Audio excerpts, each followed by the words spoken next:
Donc avant d'installer ce template piloté par Gantry, nous allons dans un premier temps le télécharger. On se retrouve dans une zone sur une page qui en fait vous propose de le télécharger dans plusieurs environnements. On parle du flat CMS Grave, Joomla, et un peu plus bas vous avez WordPress. Donc Gantry est compatible avec ces 3 CMS. Nous allons utiliser bien entendu ici le template pour Joomla.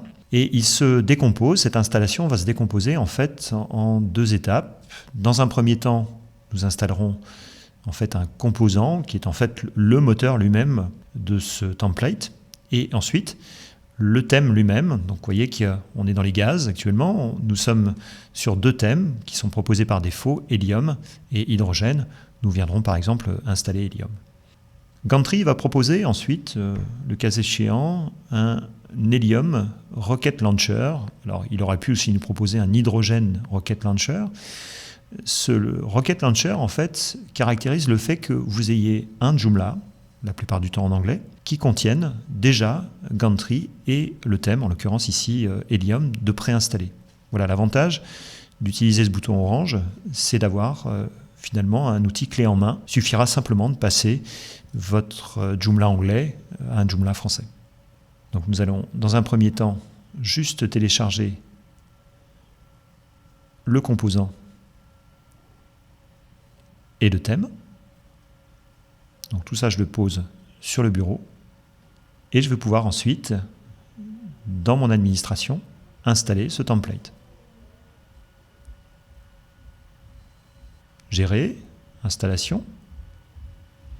À nouveau ce bouton qui me permet soit de déposer des choses, soit éventuellement d'aller parcourir sur mon disque les éléments que je souhaite installer.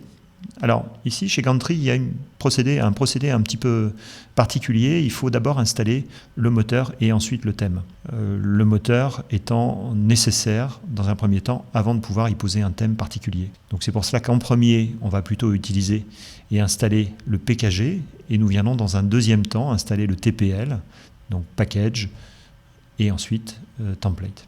Je double-clique pour installer le package. Je reparcours à nouveau pour installer cette fois-ci le thème.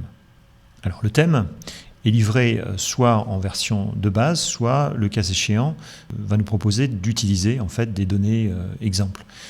Ici, parce qu'il y aurait d'autres choses à expliquer qui sont un petit peu hors sujet, je ne vais pas installer justement ces sample data. Je vais considérer que l'installation seule du thème suffira dans les explications que je vais donner par la suite. Donc ensuite, pour vérifier si justement l'élément a été installé, on se redirige là où les templates sont administrés, donc extension template, et on se retrouve en fait ici avec Hélium, mais par contre présent sur 2 lignes.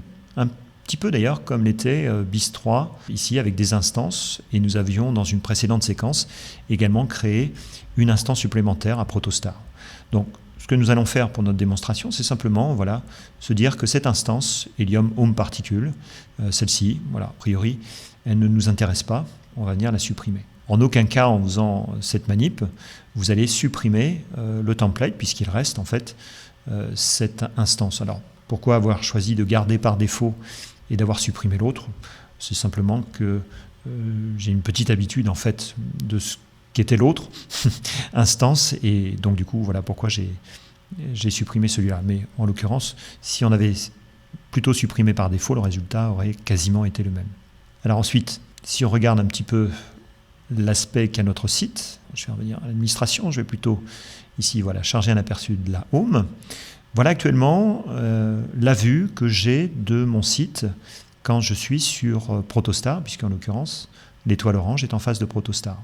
Je vais basculer cette étoile sur Hélium. J'actualise et je m'aperçois là que ça a été lourd de conséquences, ce basculement, puisque beaucoup d'informations, a priori, sur mon site ont disparu.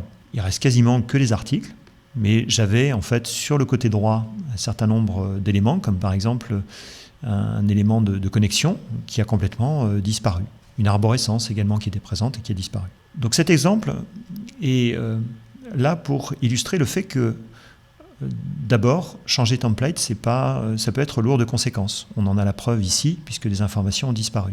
L'autre aspect, c'est que en fait, ce choix de template est à faire dans les premières étapes, les premiers temps de conception de votre site, puisque les informations qui, au départ, étaient bien en place, ont fait qu'en changeant de template, ces informations ont soit disparu, soit ont changé d'emplacement, ce qui veut dire que tout ce schéma, tout ce travail de repositionnement des éléments va être finalement à refaire.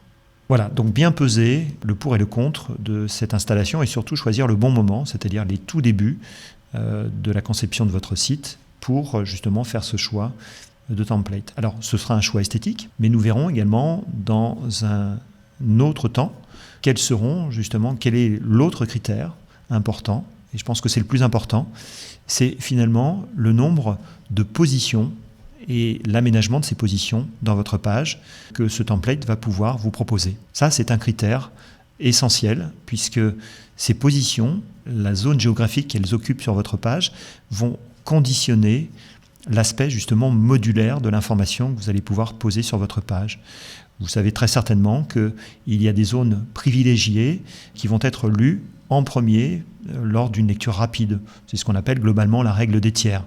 Donc l'œil d'une personne qui pratique par exemple une langue latine, qui se lit de la gauche vers la droite et du haut vers le bas, va plutôt intuitivement regarder en haut à gauche de l'écran. Eh bien, cette lecture rapide nous amènera en haut à gauche de notre site. Et si on passe un petit peu plus de temps à lire notre site, eh bien, dans le sens des aiguilles d'une montre, nous irons consulter les choses dans un premier temps en haut à droite, en bas à droite, et nous finirons notre lecture en bas à gauche. Donc ça veut dire que l'aspect modulaire de votre site va vous permettre, sur chacune des pages de votre site, justement, de positionner précisément les informations là où vous souhaitez qu'elles soient lues en premier. Donc ce critère de nombre de positions et de qualité de ces positions, qualité dans leur géolocalisation, est un critère important.